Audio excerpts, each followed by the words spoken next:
Hello students, I am Archana Bhatt, lecturer in the Department of Commerce. In this session, let us continue our first chapter. These are the contents that we are going to study in this session, that are who is an SSC, who is a person, and what is income. The first concept is SSC. SSC means a person by whom any tax or any other sum of money is payable under the Income Tax Act of 1961. The term SSC is defined under section 2 subsection 7 of the Income Tax Act. SSC means a person by whom any tax or any other sum of money is payable. Any other sum of money may include interest or penalty payable for the non-payment of tax. If a person fails to pay tax in the assessment year, he must pay interest on the tax when he paid the tax or penalty for the non-payment of tax. So, the money that is paid in terms of tax or any other mode. Okay, here the person who pay this money is known as SSC. The term SSC includes the following terms. Okay, here every person in respect of whom any proceeding has been taken for the assessment of his income or of the income of any other person. Proceeding means legal action. For example, if a person is not paying tax regularly, the income tax authority may raid his house or his office, etc. Here, the proceeding will take place against that person or the persons relating to him. So, the person in respect of whom any proceeding is taken is known as SSC.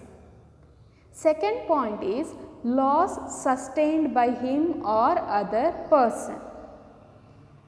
Any loss suffered by a person or any business, that person or business is known as SSC. Next term is refund due to him or such other person. On filing income tax return, the authority will calculate the tax liability of a person. Here, if any return is payable to that person, that is, if he made any extra payment as tax, that money should be returned to him.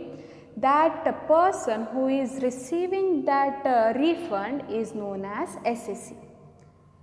Next term is every person who is deemed to be an SSC under the Act. The person on whom the responsibility of paying tax is assigned on behalf of other person is known as deemed to be an SSC. Here, deemed to be an SSC is a person who is paying tax on the behalf of other person. For example, legal representative of any deceased person or agent of a non-resident or guardian of a minor, etc. are known as deemed to be an SSC. Next term is every person who is deemed to be an SSC in default under the Act. Deemed to be an SSC in default means a person who fails to pay tax is known as deemed SSC in default. Next concept is deemed SSC. A person who is liable not only for his own income but also on the income of other person is known as deemed SSC. Deemed SSC is a person on whom the responsibility of paying tax on behalf of other person is levied. This deemed SSC includes legal representatives of deceased person or agent of a non-resident. Agent of a non-resident is a person who works or who act on the behalf of non-resident who is earning income in India, and guardian of a minor or lunatic.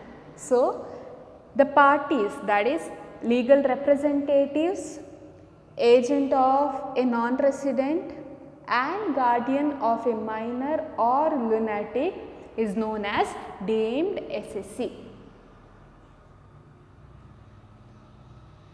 The next concept is SSC in default. A person is deemed to be an SSC in default if he fails to fulfill his statutory obligations. Here, statutory obligations means responsibilities decided by the law or compulsory responsibility of a person. In case of an employer paying salary or a person who is paying interest, it is their responsibility or duty to deduct tax at source and deposit the amount of tax to the government. If he fails to deduct tax at source, or if he fails to give this tax money, that is deposit this tax money to the government after deducting tax at source, is known as SSC in default.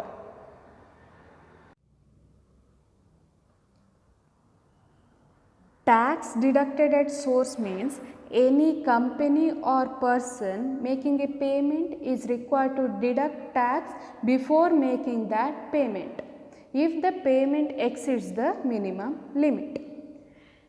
That deduction from the amount of payment is known as tax deduction at source. For example, salaries. If the annual salary of an employee exceeds the minimum taxable limit, now the minimum taxable limit is 2,50,000.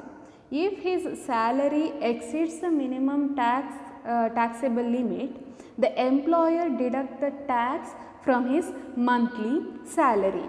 So, that is known as tax deducted at source. So, SSC in default means a person who fails to deduct tax or who fails to pay the tax on the behalf of other person. The next concept is person. The term person has been defined under section 2 subsection 31 of the Income Tax Act of 1961. The term person includes an individual, Hindu undivided family, a firm, a company, an association of persons or body of individuals, local authority and artificial juridical person. Let us discuss these concepts one by one. So, the term person includes all these terms. The first term is an individual. An individual means only a natural person, whether male or female, minor or major, or a person of unsound mind. A natural person or a human being is known as an individual. Next term is Hindu undivided family. Hindu undivided family is like a joint family. It is a relationship created due to operation of Hindu law. Family means a group of people related by blood or marriage. The head of Hindu undivided family is called as Karta.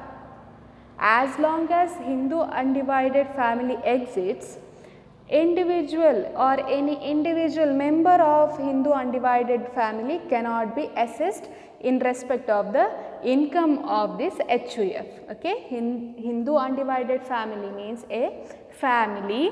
The head of that family is known as Karta. Next concept is a firm.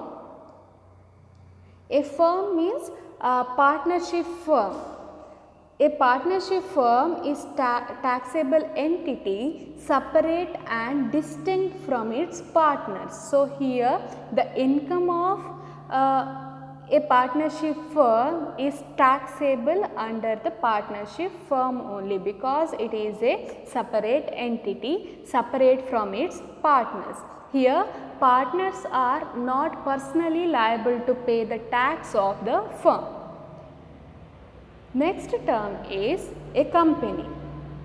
It is an artificial person registered under Indian Companies Act of 1956 or any other law, that may be a foreign company or any institution or any association declared by Central Board of Direct Tax to be a company.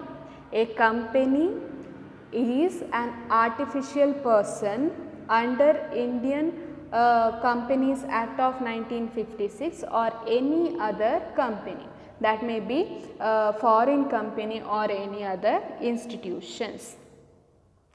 The next term is an association of persons. An association of persons means two or more persons joining for a common purpose or for a particular event to earn income. Association of person may consist two or more individuals or any other person, that is an individual and a company or two or more company, or a partnership firm and a individual, a partnership firm and a company, etc. Here association of persons means two or more persons joining together for a common purpose or for a particular event. Next, body of individuals. Body of individual is similar to association of person. The purpose of both association of persons and body of individuals are same, but a body of individuals cannot have non-individuals as its members. Only natural human beings can be members of body of individuals. Name itself says body of individuals. As I already explained, individual means natural person or a human being. Next concept is local authority. Local authority may be municipality or municipality corporation, panchayat, district board, etc. Next concept is artificial juridical person. Any person who is not defined in above concept comes under this artificial juridical person. A public corporation established under special act of legislative and a body having juridical personality of its own is known as artificial juridical person. For example, universities, court comes under this artificial juridical person.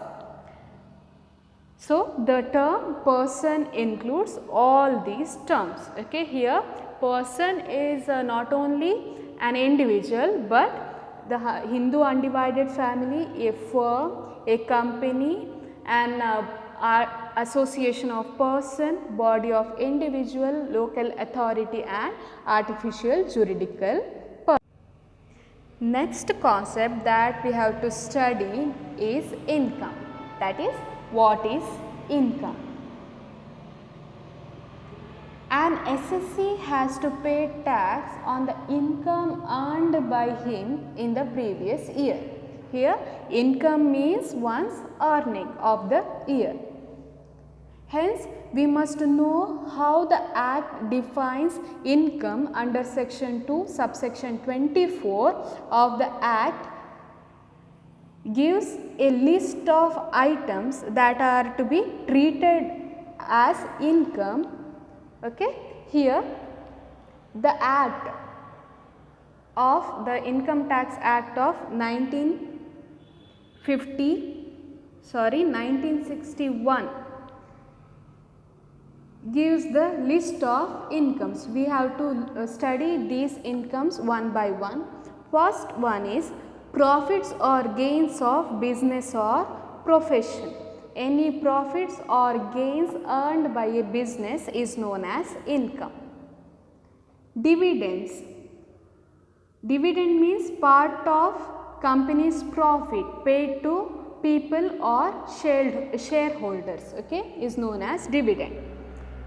Next one is voluntary contribution received by a charitable trust, that is donations received by charitable trusts. Perquisites or profit in lieu of salary. So the perquisites earned by a salaried person. Here perquisite means benefits receivable along with the salary, like rent free accommodation, holiday facilities received by employee, free meal, gifts, vehicle facilities to employees, etc. And profit in lieu salary means payment in addition to salary. That may be termination compensation. If a person is terminated from his work, terminated from his job, he is getting termination compensation along with his salary, and payment from unrecognized provident fund, pension, etc. Next term is benefits or perquisites obtained by beneficiary or legal representatives. Here income also includes benefits or perquisites obtained by beneficiary or legal representatives. For example, in case of partnership firm, the legal representative of any partner may get the profit from that partnership firm, or any payments from that firm, or insurance of a deceased person, etc. Next concept, that is next term, is interest, salary, bonus, commission or remuneration earned by a partner in partnership firm. So the next concept included in income is capital gains. Capital gains means profit from sale of capital assets. That may be any fixed assets like buildings, machinery, profits from real estate, etc. Next item included in income is profits and gains earned by a cooperative society. Profits or gains of cooperative society. Next, winning from lotteries, crossword puzzles, horse race, card games, gambling and bettings. So these are the other sources of income of a person. Next income earned by a person is any sum recovered in the previous year which had been allowed as deduction earlier. For example, bad debts recovered in previous year is considered as income. Next term is benefits or perquisites received from a company by a director or a person having substantial interest in the company. For example, dividend earned by shareholders or owners, or royalty payable to the director, etc. is considered as income. of that director or that person. Next term considered as income is any sum chargeable to tax under section 28. Section 28 defines and explains the profits and gains from business or profession. So, any amount chargeable from business or profession is considered as income. Next, the value of benefits or perquisites chargeable under section 28, that is any benefits or perquisites receivable from business or profession is known as income. Next, gifts exceeding rupees 50,000 received in previous year.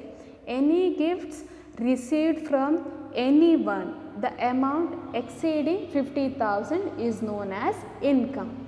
So, the term includes many other things, but these are the main things included in income. So, these are the items or these are the gains which is considered as income under section 2 subsection 24 of the Income Tax Act of 1961. So, let us end this session here. In the next session, let us discuss about agricultural income. Thank you. Let us meet in the next session.